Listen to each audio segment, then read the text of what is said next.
Vamos então todos silenciando nossas mentes, nossos corações, e vamos, nesse momento, iniciar então o nosso encontro de estudos, colocando-nos em sintonia com os nossos amigos espirituais, para que possamos aproveitar de forma íntima o conhecimento que teremos hoje, que seja mais um amparo para a nossa caminhada, agradecendo a oportunidade de estarmos reunidos na noite de hoje.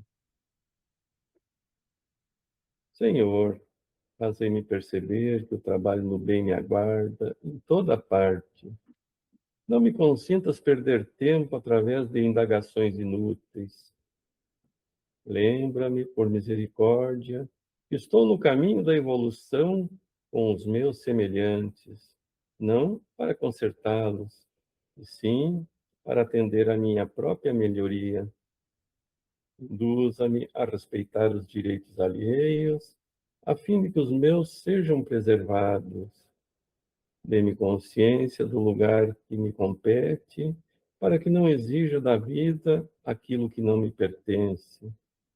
Não me permita sonhar com realizações incompatíveis com os meus recursos, mas por acréscimo de bondade, fortalece-me para a execução das pequeninas tarefas ao meu alcance.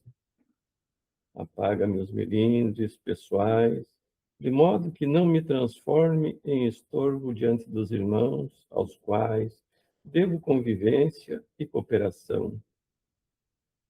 Concede-me forças para irradiar a paz e o amor que nos ensinastes.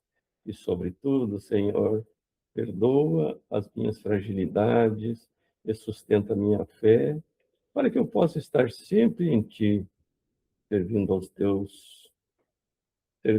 aos outros, que consigamos assimilar com maior clareza os ensinos de hoje e os coloquemos em prática no nosso dia a dia, que assim seja. E a nossa mensagem, ela diz assim: nem castigo, nem perdão. Interessante o título dessa mensagem, né? Quer dizer que não somos castigados e nem somos perdoados. Por que será? E aí ela diz assim: Deus é equidade soberana, não castiga nem perdoa, mas o ser consciente profere para si mesmo as sentenças de absolvição ou de culpa ante as leis divinas.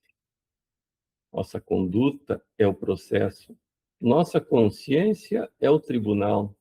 Então vejam, Deus não nos castiga e nem perdoa, porque Ele não precisa disso, né? Ele não vê defeitos em nós, Ele sabe quem somos, né? E nós, como espíritas conscientes, nós encontramos na nossa fé, na nossa própria fé, os estímulos para que possamos viver com alegria. E no Espiritismo, encontramos os conceitos fundamentais da nossa existência e da nossa renovação moral e espiritual. O Espiritismo é o cristianismo redivivo, o cristianismo restaurado na sua pureza original. Quando nós vemos os antigos cristãos, não é? Eles se reuniam na sala das casas para ler as cartas dos apóstolos, os ensinamentos do Cristo. Não existiam as igrejas até 325, quando Constantino fundou a igreja católica, né? Então, é o cristianismo restaurado na sua pureza através do Espiritismo, onde ele nos propõe uma profunda transformação na forma como vemos a vida, a dor e o destino, nos trazendo novos estímulos para a nossa forma de viver. Então, quando nós temos a certeza de que a vida continua após a morte física, isso vem retirar de nós o peso da certeza da decadência da religião e do imediatismo. E E nós vivemos sobre a lei de causa e efeito, que vem nos explicar as desigualdades e os sofrimentos atuais como oportunidades de aprendizado e reparação, e não como um castigo. Por isso que nós dizemos que Deus não castiga ninguém. Então, o Espiritismo nos ensina que temos múltiplas existências, que vêm nos oferecer novas chances de evolução, eliminando a ideia de condenações eternas, né? Ou vai para o céu, ou vai para o inferno, e não tem volta. E isso vem nos trazer um consolo diante das nossas perdas. Imaginemos, perdemos um filho, um pai, uma mãe, um esposo, a esposa, e não sabemos se nunca mais vamos reencontrar esse ser, né? Porque se um vai para o inferno e outro vai para o céu, nunca mais vamos nos cruzar, vamos dizer assim. E o Espiritismo vem desmistificar isso aí, através da reencarnação. Então, o foco da nossa existência deve ser o progresso intelectual e moral, transformando trabalho e dificuldades em ferramentas de evolução. Por isso, a fé raciocinada é a base evangélica, a lógica e a ciência, que vão substituir os dogmas religiosos pelo entendimento, dando respostas claras às nossas dúvidas. O que são dogmas? São aquelas verdades absolutas que as religiões pregam e não aceitam contestações, né? Não aceitam questionamentos. Então, o Espiritismo, é claro, ele não tem dogmas.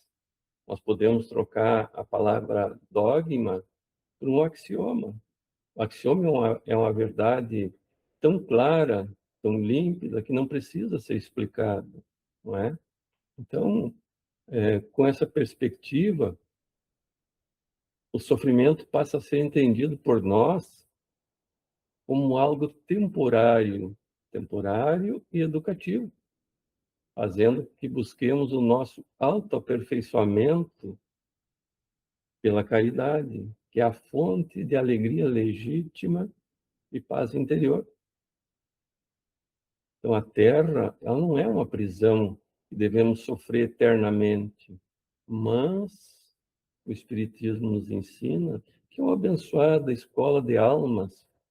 Esse é o papel do nosso planeta, também o papel da dor em nossas vidas.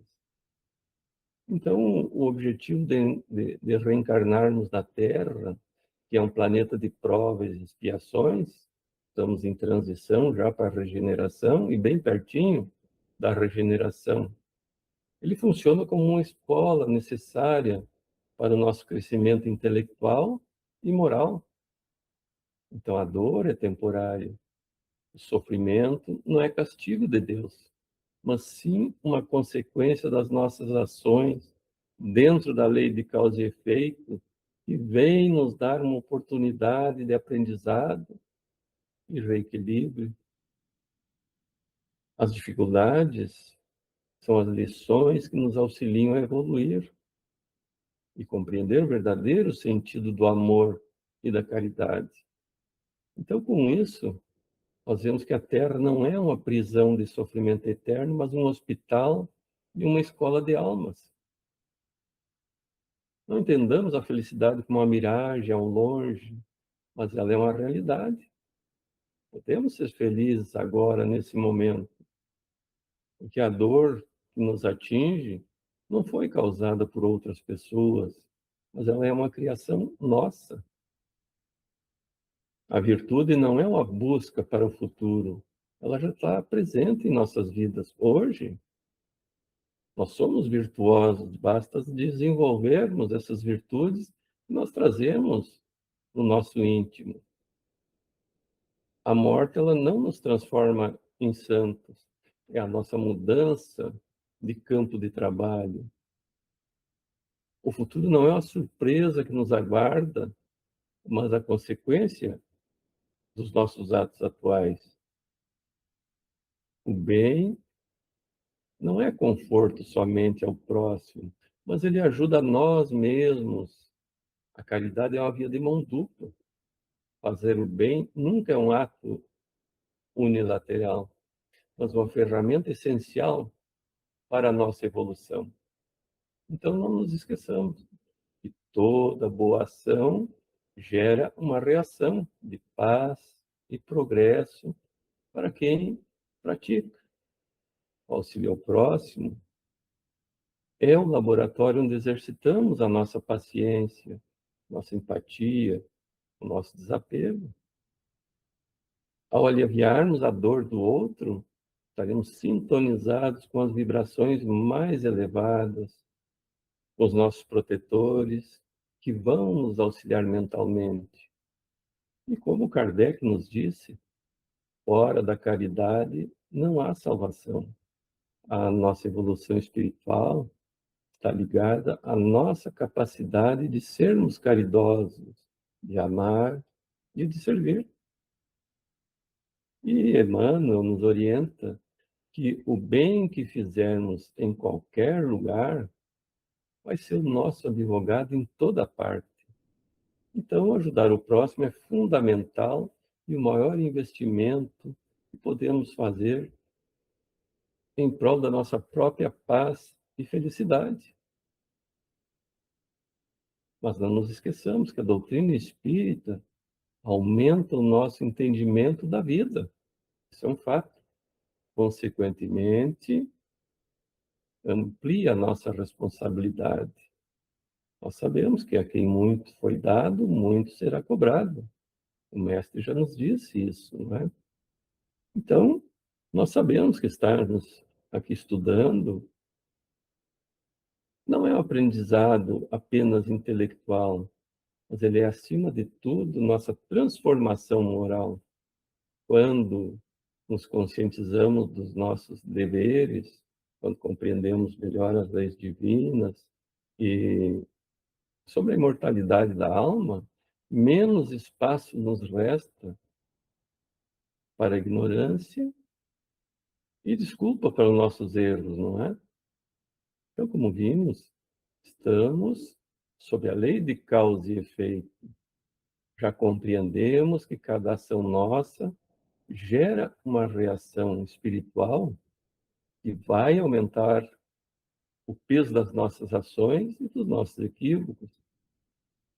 Então, por isso, sigamos o princípio evangélico de que a quem foi dado, muito, a quem muito foi dado, muito será cobrado, como dissemos antes, né? Então, por isso, devemos entender que os nossos talentos adquiridos devem se reverter em boas ações, boas obras. Mas, vamos lembrar que a doutrina dos espíritos não veio para nos tornar juízes do mundo, mas ser uma ferramenta para a nossa autoiluminação e também de serviço ao próximo. Então, expandir a nossa mente com as verdades espirituais vai exigir também o cuidado com o que pensamos, falamos e fazemos. Pensamentos, palavras e obras, já disse Cristo, não é? Então, nessa mensagem, nem castigo, nem perdão, ela vem nos trazer uma profunda reflexão sobre a lei de causa e efeito e vai desmistificar a ideia que as religiões nos trazem de um Deus antropomórfico. O que é antropomórfico? Com características humanas, um Deus punitivo, arbitrário, que castiga, que cobra. Então, essa mensagem vem nos proporcionar uma profunda reflexão sobre a nossa renovação e a nossa existência. E vem nos fazer entender que a Terra, como escola, não deve ser vista como uma prisão, mas como escola. E não essa prisão de sofrimento que nós muitas vezes nos é passado, né? Esse vale de lágrimas, como muitos dizem. E a Terra é uma abençoada instituição de ensino de almas, onde a dor e o sofrimento não são impostos por terceiros, por outros, ou por um capricho de Deus. Hoje, se Deus quiser, tudo vai dar bem na minha vida. Mas se algo de ruim nos aconteceu, Foi porque Deus quis assim. Então, nós não vivemos sob os caprichos de Deus, mas sim de nossas criações, consequências das nossas escolhas. Então, o tribunal da nossa consciência representa a disposição de reconhecer o direito igual de cada um perante as leis de Deus. Não seremos julgados por um tribunal externo com aplicações de indultos e sentenças, não é? Como nos é passado, mas pela nossa própria consciência, que vai ditar a nossa absolvição ou a nossa culpa se infringirmos as leis divinas. E, para encerrarmos, então, a nossa mensagem, o nosso futuro depende só de nós, nossos atos presentes, que vão influenciar no nosso futuro. O berço e o túmulo são meras portas de entrada e saída nos diferentes planos da vida, não é? Então, essa é a nossa mensagem de hoje. Essa mensagem, ela está lá no livro Bênçãos de Amor, do Chico Xavier e de André Luiz. Fátima? Eu vou falar um pouquinho, tá? É só uma coisa assim, enquanto você estava falando, é muito lindo, né? As leis divinas, as leis de Deus, né? Que a gente estuda bastante. Mas o É, que dá, pelo menos no meu ponto de vista, o que nos aflige muito é a má aplicação da lei dos homens, né? Tem as leis, mas não são cumpridas conforme deveriam ser, né? Mas aí exato. é para um outro momento. Deixa eu falar um pouquinho. A célebre frase que você leu ensina que a justiça divina, ela não atua por capricho humano, mas por leis naturais e imutáveis de causa e efeito, onde cada pessoa é juiz de si mesma através da própria consciência. E os pontos principais da mensagem: equidade soberana. Deus não pune com raiva e nem anula faltas por favor ou intervenção arbitrária. As leis do Criador são justas e iguais para todos. A conduta e o tribunal. Nossas ações diárias formam o processo da vida e a nossa própria consciência funciona como o tribunal íntimo que nos julga. A responsabilidade ampliada, conhecer as verdades da doutrina espírita, que você falou bem, né? Aumenta o peso de nossas escolhas, pois não há ignorância que nos crie uma desculpa definitiva perante o bem. E por último, a evolução e reencarnação. Os sofrimentos e as grandes provas do presente nascem no subsolo de nossas próprias vidas passadas, em uma jornada contínua de aprendizado e reajuste eterno. É isso aí. Obrigado, Fátima. Você falando, né, sobre a lei dos homens, nós já vivemos sob as leis dos homens. As leis dos homens ainda são falhas, né? Porque a lei do homem e a justiça, ou o direito e a justiça, ainda não caminham juntas. Nós olharmos as leis dos homens e a justiça, ela ainda tem uma certa distância. Mas, se nós analisarmos as leis dos homens como era e como são hoje, já evoluíram muito. Claro que o brasileiro tem o jeitinho brasileiro, que é sempre burlar as leis, não é? E as leis são feitas para serem cumpridas. Então a gente vê assim, só que as leis também, as leis dos homens, elas são punitivas.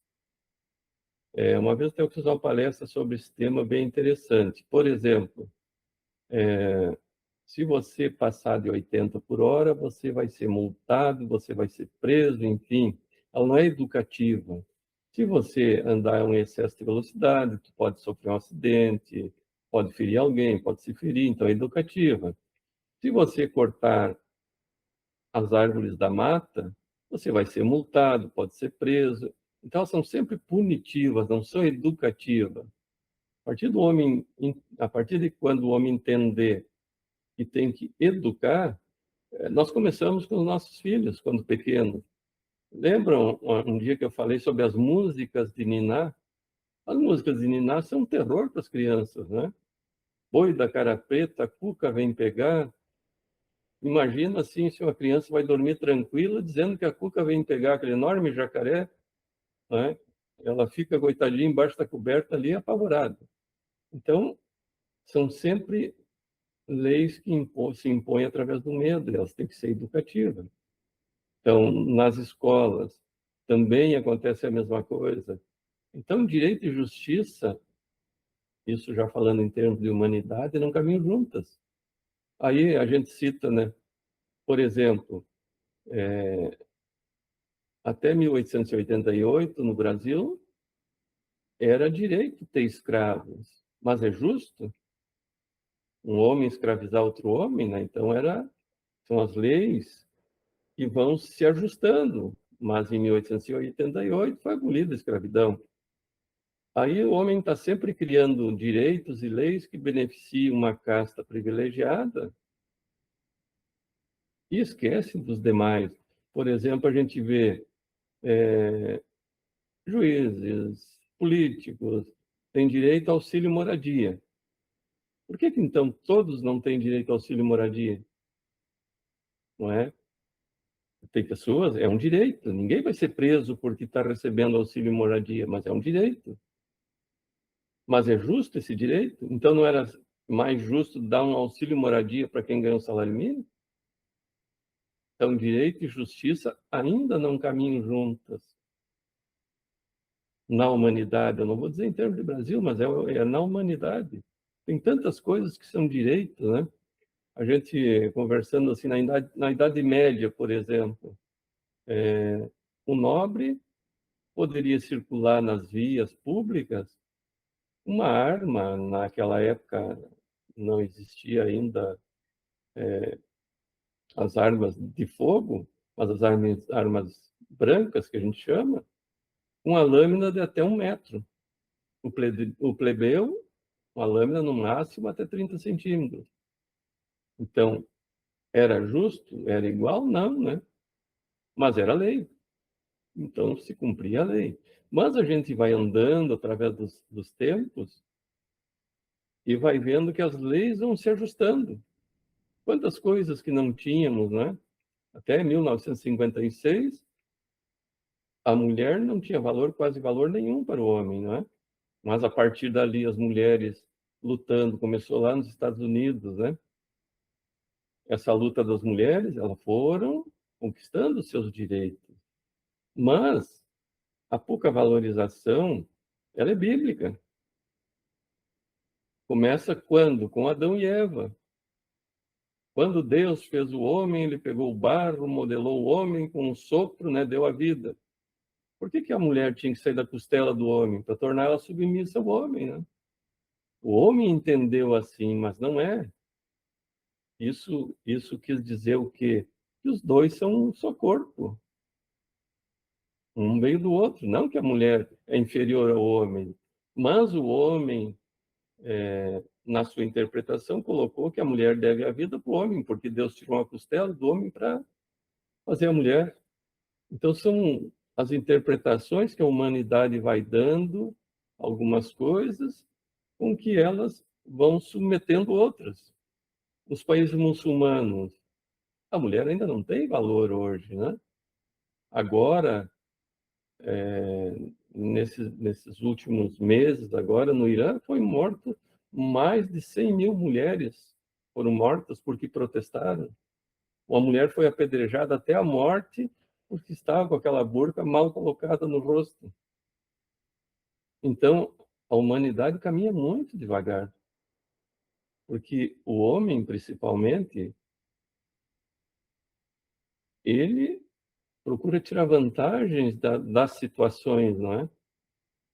Então, nós vemos, por exemplo, muitas religiões, elas se baseiam no Antigo Testamento, até hoje, porque o Antigo Testamento é punitivo, mas nós que já tivemos essa luz do Espiritismo, nós sabemos E o Antigo Testamento foi para a humanidade daquela época.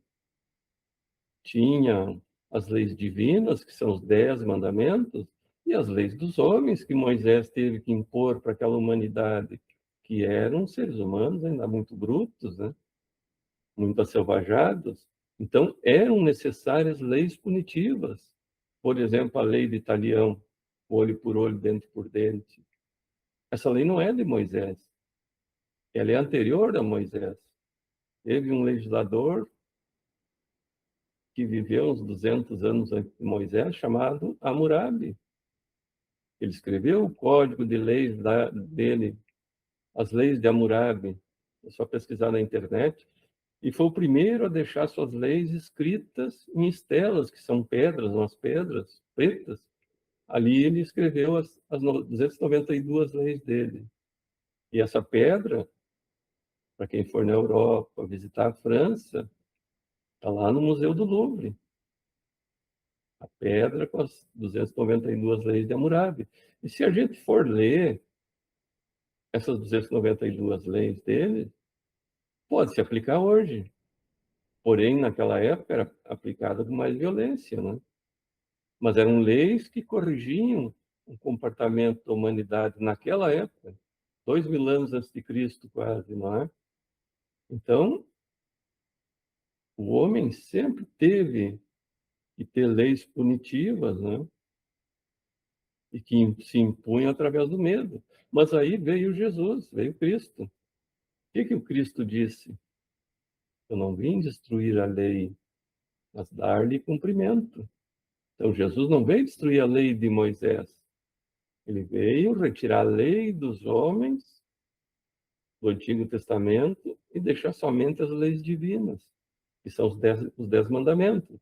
E esses 10 mandamentos, Jesus transformou em dois: amar a Deus sobre todas as coisas e ao próximo como a si mesmo.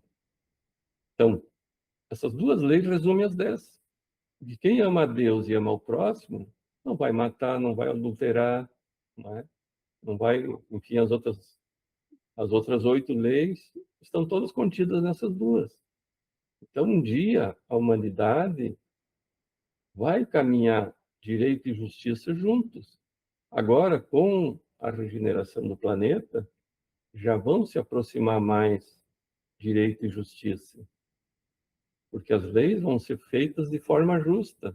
E a partir do momento que o homem aprender a viver de forma justa também, tudo vai se modificando. E aí veio o Espiritismo explicar as máximas do Cristo. Porque o Cristo, quando deixou as máximas dele, não deixou por escrito. Mas os evangelistas, os 4, transcreveram essas leis, né? esses ensinamentos de Jesus Cristo. Então, por que ele falou em parábolas, contos, histórias? Porque tudo que ele deixou tinha que servir para todos os tempos, e a humanidade daquela época ainda não tinha condições de entender a profundidade do ensinamento do Cristo. E o Consolador prometido, ele prometeu naquela época, lembram que ele disse que um dia o Consolador prometido viria estar entre nós para sempre.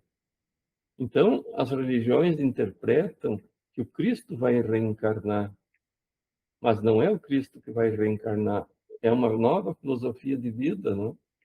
Que é a doutrina dos Espíritos, e veio nos trazer explicações do Evangelho. Nós estudamos o nosso Evangelho durante 5 anos, né? Nós encerramos esse ano. Então, vejam que é um ensinamento que requer um estudo muito aprofundado. Nós precisamos estudar com profundidade. Por isso que também o Evangelho não podia ser lido aqui por mim, um trechinho do Evangelho, e eu perguntar, né, vocês entenderam? Não, todos nós tínhamos que participar, todos nós tínhamos que também opinar, dar o nosso parecer sobre aquele tema, baseado no Evangelho, não é? Segundo o Espiritismo. Então, olha a importância que teve. O capítulo final, principalmente, como foi importante para nós, né? Sobre a oração. Quantos meses nós ficamos estudando sobre a oração? Foi mais de ano, né? Então, parece algo tão simples, fazer uma oração. E olha a importância que teve nós aprendermos como orar, como mentalmente nos sintonizar com o alto, não é? Então, a doutrina dos Espíritos está aqui para nós estudarmos, aprendermos, assimilarmos, mas principalmente colocarmos em prática nas nossas ações, no nosso dia a dia, como nós vamos exemplificar para os outros através dos nossos hábitos, né? Das nossas atitudes. E as pessoas vão vendo se a doutrina dos Espíritos, se surtiu efeito sobre nós ou não. Porque não adianta eu me dizer espírita e continuar com os mesmos equívocos que eu tinha antes de me tornar espírita, né? Aqueles que me conhecem sabem. Então eu posso até enganar aqueles que não me conhecem, mas aqueles que me conhecem sabem se eu sofri alguma modificação ou não. Então essa é a grandeza da doutrina dos espíritos, nos esclarecer, nos consolar, mas também aumentar a nossa responsabilidade com os nossos atos, com as nossas atitudes. Que a partir do momento que eu conheço a verdade, como Cristo disse, a verdade vos libertará. Porque a verdade liberta, né? Então, esse é o papel do Espiritismo. Nos libertar, nos consolar. Por que consolar? Que a partir do momento que nós entendemos que a morte não existe, automaticamente nos consolamos. Aqueles a quem amamos, que já retornaram à pátria espiritual, nós sabemos que vamos reencontrá-los um dia. Então, nossos seres amados que desapareceram da nossa vista fisicamente e que às vezes nos trazem muita saudade, nós sabemos que no futuro vamos nos reencontrar e que também nos reencontramos com eles ainda encarnados. O que são os sonhos? Quando eu sonho com alguém muito querido ou não, são os nossos reencontros, quando o nosso espírito, ou nós, espírito, nos libertamos do corpo momentaneamente, porque o espírito, ele não precisa descansar, o que descansa é o corpo.